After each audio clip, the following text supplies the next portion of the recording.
usei droga. Minha casa da minha avó tinha um quintal muito grande. Quando eu voltei, ele olhou pra mim, começou a rir e falou assim: e aí, preto velho? Falou isso? Falou isso comigo. Aí foi o único momento que eu fumei que ele me chamou de preto velho.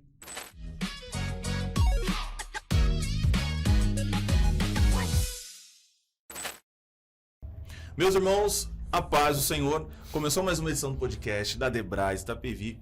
E hoje estou com um convidado aqui mais que especial. Ele prega muito, eu acho que o testemunho dele vai te impactar. Mas primeiro, eu quero te convidar para você vir fazer parte do Juro Mês de Renovação. São 30 dias de pregadores e cantores que vai abençoar a sua vida. Olha, já passou aqui tanta gente top. Então, se você não está participando do Júlio Mês de Renovação, eu te convido para você vir participar, que são dias extraordinários que Deus vai abençoar a sua vida. É com muito prazer que eu apresento para vocês hoje aqui no podcast Pastor Pedro. Pastor, Deus abençoe. Prazer, Alisson. É isso. Obrigado, querido. Pastor. Satisfação, tá? Obrigado pelo carinho, pela atenção. Parabéns pelo trabalho que vocês estão fazendo. Eu estou acompanhando pela internet. A Debrais de Itapevi tá de parabéns. Vocês investiram pesado, né? Trouxeram a seleção brasileira, né? 30 dias, né, pastor? 30 dias, Tá forte, hein? Glória a Deus. E aprove a Deus, eu tô aqui, né? Graças a Deus. Obrigado, viu, gente? Pela confiança. Primeira vez no Júlio? Primeira vez, espero que seja a primeira de muitas, né? Que legal. Como a sua expectativa para hoje aí? Olha, eu tenho muitos amigos aqui na região de São Paulo e todos elogiaram muito a igreja, o trabalho, pastor Samuel, né? E assim, nós que sonhamos, né? Saímos de um mundo das drogas, da loucura e se converte, a gente sonha ser usado, ser canal, ser bênção na vida das pessoas. Né? Então, eu que tenho um histórico muito pesado no mundo, quando eu chego numa Assembleia de Deus, uma igreja tão respeitada, tão honrada, a maior igreja pentecostal do Brasil, quiçá até do mundo, né? E ter a oportunidade de falar de Jesus, pra mim, eu vou falar assim, vou falar brincando, se eu morresse hoje, pra mim eu já tinha vencido, né? Já tava de bom tamanho. Pastor, fala um pouquinho da sua história para quem não conhece, Pastor Pedro Daniel. Fala um pouquinho, como que você começou o seu início, porque as pessoas da região às vezes tá te vendo a primeira vez aqui. Sim. Então é legal que você se apresente. Resumidamente, né, bem resumidamente, eu sou de Carangola, é uma cidade muito pequena de Minas Gerais, fica na divisa com o Espírito Santo e com o Rio, mas é Minas. Saí de lá para jogar bola aos 14 anos. E fui... Não, você era o 10, era o 7, era o 9, o que você era? Então, eu era o 10, né? Assim, quando eu era o titular, eu era o 10, né? Em time pequeno a gente era titular, em time grande, infelizmente, ficava no banco. Mas um jogador canhoto, né? Meio atacante, meio armador. Mas aí eu saí de Carangola muito cedo, e por ter saído muito cedo, parei os estudos, né? Infelizmente, nessas andanças, pagode, baile funk, saidinhas, acabamos, sem estar ali perto também do dia a dia do pai, de uma família, né? Esse apoio. Acabamos conhecendo a droga, e droga você sabe, né? Usa 3, 4 vezes por lazer e depois acaba viciando. E infelizmente, Alisson, eu fiquei nessas idas e vindas, né? Épocas eu estava bem, me cuidando, conseguindo focar no esporte, e épocas quando dava as coisas erradas eu me afundava, né? Mas você, desculpa te cortar, você se afundava até ficar na rua, morando na rua? Não, eu não cheguei a morar na rua, mas assim... Você sai de casa, não fala pra onde você tá indo, fica 2, 3 dias. Fica 2, 3 dias em casa de amigo, vai. Aí você vai pra hotel, vai pra motel, vai pra 1 milhão de lugares e pai e mãe fica louco, né? Sem notícia, sem satisfação.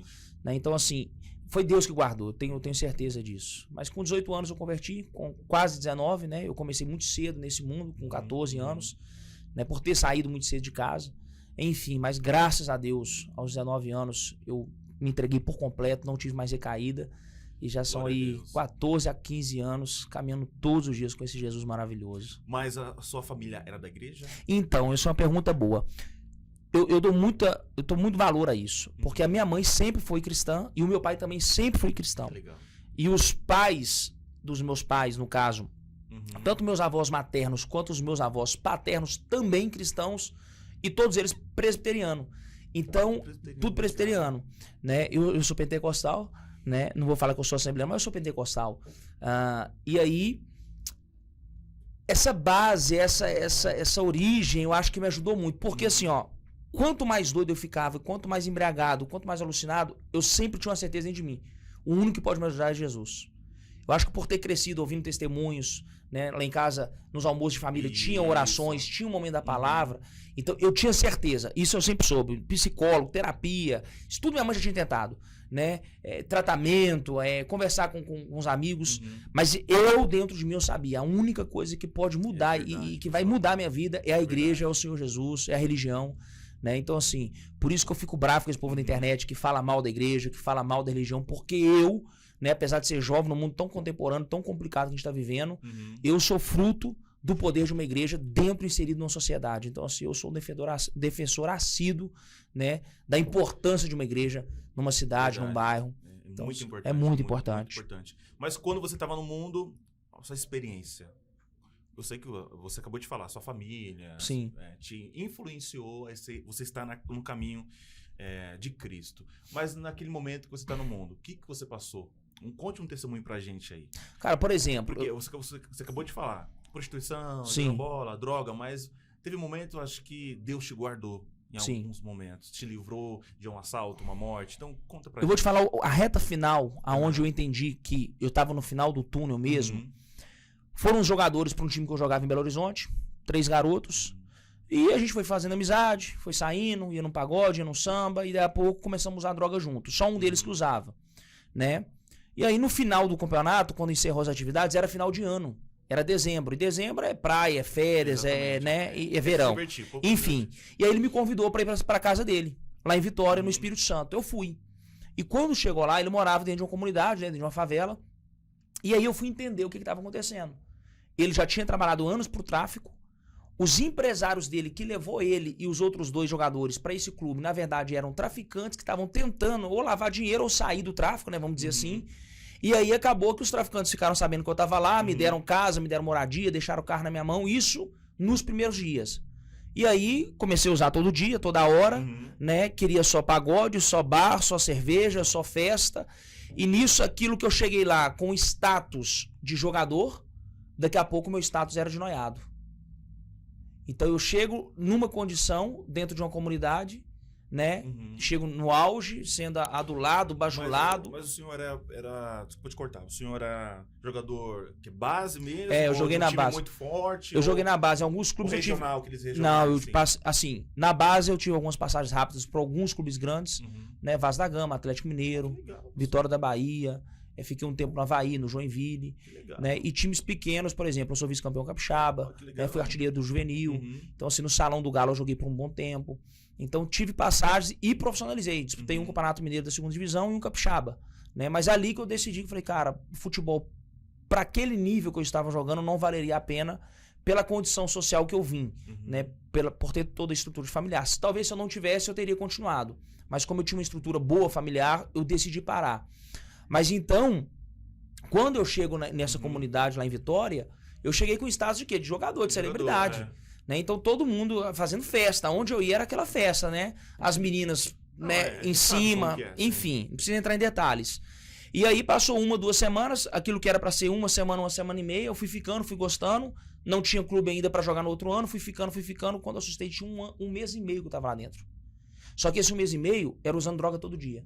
Nossa. Bebendo todo dia. Balada todo dia. Todos os dias. Então, assim, virava madrugada, virava noite, chegava só cedo. E aí, os traficantes que estavam praticamente me bancando lá, chegou um dado momento que eles falaram assim, você vai mudar de casa, nós vamos colocar você na casa da família, porque lá você pode almoçar, pode jantar, né? Que era um dos aliados dele. O pai e a mãe desse cara era crente fervoroso. Crente de oração. Então, a experiência mais forte que eu tive é porque, nesse momento, que eu enxerguei, eu tô no fundo do poço. Eu tive que escutar da boca dos traficantes que eu tinha virado um verme, que eu era um sanguessuga. Né? Você tava no alto, você tava lá em cima. Porque eu só consumia, né? Então, pra eles, eu era uma despesa. Pra eles, era um prejuízo. Eu cheguei a ouvir de traficante assim, pô, mano, você não faz um movimento, você não faz um corre na pista, você só suga. Eu tive que ouvir isso, né? E eu me lembro que um dia eu passei na frente de uma padaria, tinha um pacotão de biscoito, aqueles biscoitos que era 50 centavos, e umas pitulinhas que eram uns refrigerantezinhos. Eu não tinha 50 centavos, na época era 50 centavos. Eu não tinha 50 centavos pra comer aquilo e eu fiquei lembrando do filho pródigo. Né? Aquela passagem, por mais que eu não era um religioso, um frequentador, de vez em quando eu ia na igreja, a gente conhecia alguma coisa ou outra. Base, né? Eu já tinha visto trabalho de libertação, minha mãe um tempo foi da Universal, então eu via né, o que era um trabalho de libertação. Eu entendia que existia um mundo espiritual. E aí eu comecei a orar, cara. Todo dia eu chegava, mesmo embriagado, alucinado, eu orava. Deus, muda minha sorte, porque eu acabei. Né? Eu comecei a orar. Aí um dia, eu muito doido, entrei em casa, tava tendo um ciclo de oração. Nessa casa que eu tava ficando hospedado. E aí quando eu ia subir a escada que eu dormia no segundo andar, uma irmãzinha gritou assim, ô jovem. E aí eu parei, eu tava assim, tentando fugir. Ela falou assim, faça favor que Deus quer falar com você. Eles me botaram no meio do ciclo, começaram a orar, eu não tava entendendo nada, minha cabeça tava assim. Que era a primeira vez, né? Minha cabeça tava assim. E eu também por causa do efeito, né? Mas aí foi assentando, eu comecei a prestar atenção nela e ela falou assim: tem um laço de morte preparado pra você. O diabo tá querendo te matar, sua alma já tá encomendada. O cerco tá fechando pra você e a próxima festa que você for, o diabo tá armando uma cilada muito grande pra te matar. Falou isso. Eu fiquei assim, pensativo, mas o cara quando tá no vício, o cara quando tá preso, ele tá perdido, sabe? Por isso tem que ter um pouco mais de paciência. Não é que a gente tem que adular, bajular, é porque o cara às vezes ele não tá em si. É como diz mesmo a história do filho pródigo, né? Caindo em si. Você vê que ele tava fora de si, ele não tava tendo noção do que ele tava fazendo, né? Aí, passou um pouco tempo, minha mãe me liga, eu tenho um tio que é esquizofrênico bipolar, em Carangola, e fala assim, Pedro, o seu tio tá com uma crise muito grande, nós vamos internar ele, a gente não sabe quando que ele vai ser liberado. Tem como você vir a Carangola? Vitória, Carangola é 2h30, é perto. Falei, tem sim. Tirei uma passagem, fui pra rodoviária, foi o jeito que Deus achou de me tirar daquele inferno, porque sabe-se Deus aonde eu estaria até hoje, né? Porque que dali eu não queria sair dali. E aí quando eu chego em Carangola, eu tenho experiências espirituais, o meu tio não tava maluco, ele tava possesso. Nossa. E aí eu aí foi minha primeira experiência espiritual muito forte, porque ele falava coisas que todo mundo entendia que era espiritual, né? Por exemplo, teve um dia que eu fui lá em cima, usei droga, minha casa da minha avó tinha um quintal muito grande, quando eu voltei ele olhou pra mim e começou a rir e falou assim, e aí, preto velho? Ele falou isso? Falou isso comigo. Aí foi o único momento que eu fumei que ele me chamou de preto velho. Nessa hora, Alisson, eu falei assim, cara, esse negócio aqui não tá normal não. Isso aí não é maluquice, esse cara tá possesso. Ele tem algum demônio. E a gente percebia as risadas, as gargalhadas. Do nada, começou a dar ele recitava salmo, do nada. A gente almoçando ou jantando, ele do nada começava. Teve um dia que ele deu uma gargalhada na mesa e falou assim, busca a Deus enquanto pode se achar. Então isso pra mim forte, hein? foi muito impactante. Foi muito impactante. E aí, jovem, né? Jovem tem um negócio de desafiar as coisas, né? Teve um dia que eu desafiei. E aí eu chamei meus amigos e a gente falou assim, vamos fazer um Pai Nosso. Era a única oração que eu sabia fazer, né? E aí a gente foi fazer um Pai Nosso, eu chamei ele veio. E aí deu assim, as primeiras palavras, ele deu um uivo, entregou assim, pegou a mão de um e pegou a mão de outro, conectou e falou assim, e soltou e falou assim, isso não é pra mim não. E saiu andando. Mas ele deu um uivo. E aí eu fiquei em choque, todo mundo ficou em choque, porque eu tava contando para os caras e os caras não estavam acreditando. Falei, vocês vão ver. Então foi acontecendo fatos que me impactou muito. E aí era meio de ano, já era quase aquelas festas rurais que tem festa, esses negócios. Julina. Isso. Aí eu fui pra festa, em Carangola. Cheirei, usei droga a noite toda. De manhã, o sol raiando, o garçom tava recolhendo umas cadeiras. Eu me lembro até hoje, aquelas cadeiras de ferro, de bar que abre, aquelas antigas. Sim. Eu peguei uma, coloquei no meio do lugar e sentei. Esse cara veio me pedir a cadeira, eu não lembro o que eu falei com ele. Com toda certeza eu fui mal criado, fui folgado com ele, né? Você tava usando droga, tava naqueles dias. Eu me lembro que ele me deu um soco, Alisson, que quase estourou minha testa. Eu subi um galo na hora. E aí nós dois saímos na porrada. Né? Eu tava muito, muito mal de droga. E aí eu me lembro que um rapaz conhecido meu da cidade de Carangola me puxou para o braço e falou assim, some daqui que esse cara tem 2 homicídios. Quando ele falou isso, eu acelerei a passada e fui embora. Dava para ir a pé para minha casa. No meio do caminho eu lembrei da profecia. Eita. No meio do caminho eu lembrei daquela senhora lá em Vitória, me falando que tinha um laço, que tinha uma armadilha, que o diabo estava querendo minha alma. E aí eu ali naquele momento assim, totalmente alterado, eu comecei a ouvir a Deus. Deus me mostrando que se eu não tomasse uma atitude, se eu não parasse ali, se eu não buscasse ajuda, era mais cedo ou mais tarde ia ser o meu fim. Né? Aí teve 2 acidentes de carro, teve alguns problemas com polícia. Aí tem muita coisa, porque nós estamos falando de 5 anos, né? Usando droga praticamente quase todos os dias, vamos dizer assim. Né? Mas esse momento foi crucial porque eu tive experiências espirituais. Ali eu comecei a ver que o mundo espiritual era real. Né? E aí só para concluir, na minha conversão, Eu fui num culto, era uma igreja batista, mas avivada, né? Com muitos dons espirituais, aquele culto da tarde, culto da oração. Ciclo de oração. Que o povo deixa foto, deixa um pertence, né? Exatamente. Eu fui num culto desse, fui com a minha mãe. A minha mãe manifesta no espírito. Eu fiquei em choque, porque minha mãe, que é uma coisa que você vê na televisão, você vê alguém e minha mãe manifestou. Ver presencialmente você olhando. E não só isso, você vê sua mãe, né? Logo sua mãe. Você vê sua mãe. Aí eu falei assim, gente do céu, o que tá acontecendo aqui? Eu fiquei em choque. E o espírito que manifestou, na verdade, era o espírito que andava com meu tio. Que era o espírito que estava no meu tio lá de Canangola. E aí ele falou tudo o que estava fazendo, os feitiços que recebeu e etc, etc. Resumindo, fui para casa. Meu avô me liga de noite. Chorando, emocionado. Eu falei, vô, por que você tá emocionado? Não vai precisar internar seu tio, não. Seu tio voltou ao normal. Ou seja, saiu de lá... Saiu da minha mãe, expulsou o demônio. Eu me lembro até o nome do pastor Rodrigues, expulsou o demônio da minha mãe. De noite, o meu avô liga dando a satisfação, o meu avô Ad, que acabou de falecer, inclusive, dando a satisfação que o meu tio tinha voltado ao normal. Aquilo ali, meu amigo, não tem como explicar. É uma experiência minha. Né? É bíblico? Não. É teológico? Não. É sobrenatural. É uma experiência pessoal. Mas isso eu acho que foi necessário. Por quê? Porque quem se envolve no nível que eu envolvi tinha acesso como eu tinha. A minha conversão não podia ser uma conversão comum. Hoje eu entendo isso. Eu tive que ter muitas experiências espirituais, né? Isso foi só o começo, né? Aí depois da conversão que eu me entreguei para Jesus, aí foi inúmeras experiências com anjos, com demônios, enfim, com Deus. E aí a minha fé, ela realmente foi firmada. Depois aí fui para a faculdade teológica, aí eu comecei a estudar a Bíblia. Se preparar. Estudar, eu apaixonei mesmo, né? Não foi assim, não foi uma necessidade porque eu estava desesperado, eu apaixonei mesmo. Eu gostei de estudar a Bíblia, gostei de ler Bíblia, vários livros, enfim, escutava pregadores o dia inteiro. Mas a minha conversão, eu acredito que foi muito impactante. Por quê? Porque até hoje, quando eu lembro... Porque assim, quem nunca teve uma crise de fé? Uma crise de vida, uma crise existencial, né? Nós estamos falando de muitos anos de caminhada. E o que me sustentava, óbvio que os versículos, a palavra é a base, é o alicerce, mas o que muito me sustenta na fé é lembrar de cada experiência que não tem como negar. Exatamente. Eu sei que eu vivi aquilo e sei que é real, é muito real. Não tem como você falar assim, Deus não existe. Não tem como falar que Deus não existe. Por tudo que você passou, né? Não tem como falar. Exatamente, porque eu via coisas acontecendo hoje que se confirmava na boca de um profeta amanhã, né? Eu via coisas acontecendo na minha casa e aí daí a pouco minha mãe mudando, transformando todo um jeito que ela era, né? A vida que ela levava, eu também. Então assim, é indiscutível o poder de Deus, né? A Bíblia fala que aquilo que a gente crê é aquilo que a gente prega, aquilo que a gente tem visto e ouvido é aquilo que nós temos anunciado, né? Então assim, não tem como deixar de anunciar o evangelho. Aquele que mais foi perdoado, mas ele deve amar, né? A Bíblia fala que aquele que mais foi perdoado, mas ele deve amar. E como eu dei muito trabalho para os anjos, né?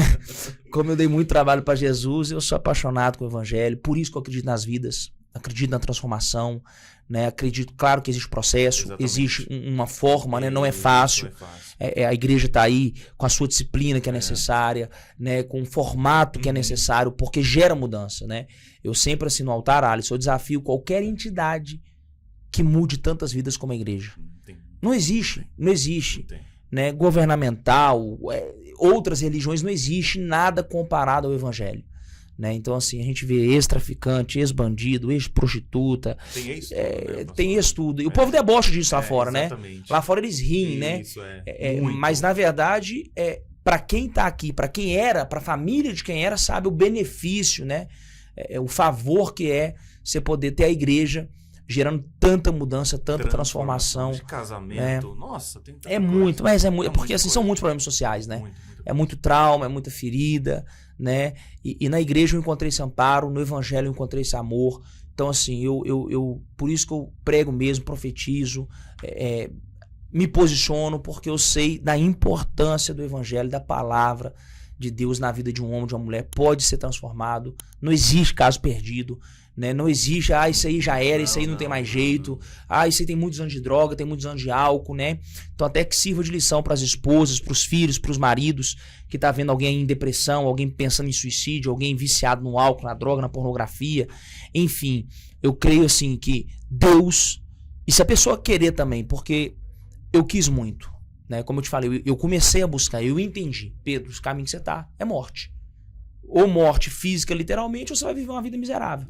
Né? Uma vida infeliz. Né? Então, assim, eu determinei que eu queria mudança. Mas Jesus me deu a mão. Primeiro tem que querer, né, pastor? Tem que querer. Tem que querer. Gente, a gente vai finalizar agora o podcast, lembrando que daqui a pouco ele vai trazer uma palavra poderosa para a nossa vida. Então, por isso que a gente vai acabar o nosso papo, mas vai vir outro ano, os próximos eventos, favor, né? À disposição. Aí dá pra gente conversar 3 horas, 4 horas, né? 5 horas. Pronto. Né, você conta mais. Aí eu conto na íntegra. Quantos gols você fez? Tem que contar. Ultimamente você fazendo gol só na pelada. Ultimamente só na pelada e, como diz o apóstolo, os veteranos. Mas é isso, pastor. Deus abençoe. Alisson, um prazer, querido. Muito obrigado, tá? Amém, amém. Deus abençoe. Gente, estamos finalizando mais uma edição do podcast da Debrais Itapevi e quero convidar você para vir fazer parte do Julho Mês de Renovação. E também quero agradecer o nosso pastor presidente Samuel J. Marques e nossa pastora Ana Miriam Foresto. Pastor, deixa suas redes sociais. PRP Daniel no Instagram e o nosso canal no YouTube é Pastor P. Daniel, onde eu subo algumas mensagens, algumas pregações, né, alguns vídeos também temáticos, enfim. PRP Daniel. Gente, Deus abençoe.